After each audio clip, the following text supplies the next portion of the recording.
కార్తీక పురాణము 29వ అధ్యాయము ద్వాదశి పారాయణం.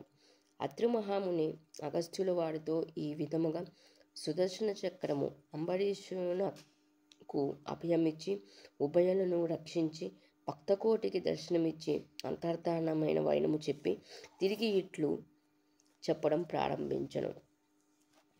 ఆ తర్వాత అంబరీషుడు దూర్వాసుని పాదములపై పడి దండ ప్రణామములాచరించి పాదములు కడిగి ఆ కడిగిన నేలను తన శిరస్సుపై చల్లుకుని, ఓ మునిశ్రేష్ఠ, నేను సంసార మార్గమునందున ఒక సామాన్య గృహస్థుడను. నా శక్తి కొలది నేను శ్రీమన్నారాయణుని సేవింతును.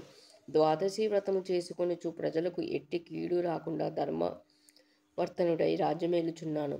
నా వలన మీకు సంభవించిన కష్టమునకు నన్ను మన్నింపుడు. మీ ఎడల నాకు అమితమైన అనురాగము మొందుట చేతనే తమకు ఆతిథ్యమివ్వవలెనని ఆహ్వానించితిని.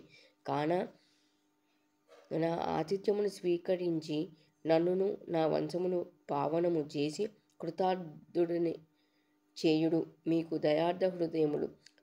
ప్రథమ కోపముతో నన్ను శపించినను మరల నా గృహమునకు విచ్చేసితిరి.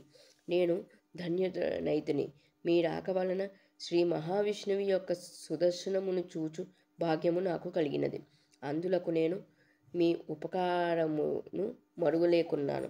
మహానుభావ, నా మనస్సంతోషముచే మీ మెట్లు స్తుతింపవలెనో నా నోట పలుకులు రాకున్నవి. నా కండ్ల వెంటవచ్చు ఆనంద బాష్పములతో తమ పాదములు కడుగుచున్నాను. తమకు ఎంత సేవ చేసినను ఇంకను రుణపడి యుందును.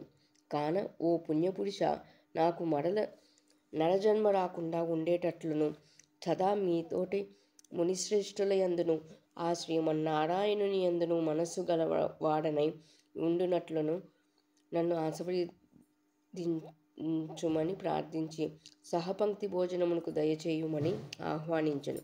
ఈ విధముగా తన పాదములపై పడి ప్రార్థించుచున్న అంబరీషుని ఆశీర్వదించి, రాజా, ఎవరు ఎదుటివారు బాధను నివారణ గావించి ప్రాణములు కాపాడదురో, ఎవరు శత్రువులకైనను శక్తి కొలది ఉపకారము చేయుదురో అట్టివారు తండ్రితో సమానమని ధర్మశాస్త్రములు తెలియజేయుచున్నది. నీవు నాకు ఇష్టుడవు, తండ్రితో సమానమైన వాడవు. నేను నీకు నమస్కరించినచో నాకంటే చిన్నవాడగుట వలన నీకు ఆయుక్షీణము కలుగును. అందుచేత నీకు నమస్కరించుటలేదు. నీవు కోరిన ఈ స్వల్ప కోరికను తప్పక నెరవేర్చదను. పవిత్ర ఏకాదశి వ్రతనిష్ఠుడగు నీకు మనస్తాపమును కలుగజేసి అందులకు వెంటనే నేను తగిన ప్రాయశ్చిత్తమును అనుభవించితిని. నాకు సంభవించిన విపత్తును తొలగించుటకు నీవే దిక్కైతివి. నీతో భోజనము చేయుట నా భాగ్యము గాక మరొకటి అగునా అని దుర్వాస మహాముని పలికి అంబరీషుని అభీష్టము ప్రకారము పంచపక్ష పరమాన్నములతో సంతృప్తిగా విందారగించి అతని భక్తిని కడుంగడు ప్రశంసించి అంబరీషుని దీవించి సెలవు పొంది తన ఆశ్రమమునకు వెళ్ళను. ఆ వృత్తాంతమంతయు కార్తీక శుద్ధ ద్వాదశి దినంబున జరిగినది. కాన ఓ అగస్త్య మహాముని, ద్వాదశి వ్రత ప్రభావం ఎంతటి మహత్యము కలదో గ్రహించితివి కదా. ఆ దినమున విష్ణుమూర్తి క్షీరసాగరమందున్న శేషశయ్యపై నుండి లేచి ప్రసన్న మనస్కుడై ఉండెను. కనుకనే ఆ రోజున కంతటి శ్రేష్ఠతయు మహిమయు కలిగినది. ఆ దినమున చేసిన పుణ్యము ఇతర దినములలో పంచదానములు చేసినంత ఫలమును పొందును. ఏ మనుజుడు కార్తీక శుద్ధ ఏకాదశి రోజున శుష్కోపవాసము నుండి పగలెల్ల హరినామ సంకీర్తన చే గడిపి ఆ రాత్రంతయు పురాణము చదువుతూ లేక వింటూ జాగరణ చేసి ఆ మరునాడు అనగా ద్వాదశి నాడు తన శక్తి కొలది శ్రీమన్నారాయణుని ప్రీతి కొరకు దానములిచ్చి బ్రాహ్మణులతో కూడి భోజనం చేయును, అట్టి వాని సర్వ పాపములు ఈ వ్రత ప్రభావము వలన పటాపంచలైపోవును. ద్వాదశి దినము శ్రీమన్నారాయణునకు ప్రీతికరమైన దినము కనుక ఆనాడు ద్వాదశి గడియలు తక్కువగా ఉన్నను ఆ గడియలు దాటకుండగానే భుజింపవలెను. ఎవరికైతే వైకుంఠములో స్థిర నివాసం ఏర్పరచుకుని ఉండాలని కోరిక ఉండునో అట్టివారు ఏకాదశి వ్రతము ద్వాదశి వ్రతము రెండునూ చేయవలెను. ఏ ఒక్కటియూ విడవకూడదు.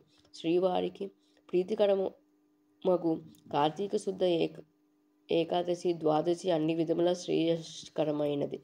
దాని ఫలితము గురించి ఎంత మాత్రము సంశయింపకూడదు. మర్రి చెట్టు విత్తనము చాలా చిన్నది అయినను అదే గొప్ప వృక్షమైన విధముగా కార్తీక మాసంలో నియమానుసారంగా చేసిన ఏ కొంచెము పుణ్యమైనను అది అవసాన కాలమున యమదూతల పాలు కానీయక కాపాడును. అందులకే ఈ కార్తీక మాస వ్రతము చేసి దేవతలే కాక సమస్త మానవులు తరించిరి. ఈ కథ ఎవడు చదివినను లేక వినినను సకలైశ్వర్యములు సిద్ధించి సంతాన ప్రాప్తి కూడా కలుగును అని అత్రి మహాముని అగస్త్యునకు బోధించిరి. ఏకోవత్రింశాధ్యాయము 29వ రోజు పారాయణము సమాప్తము.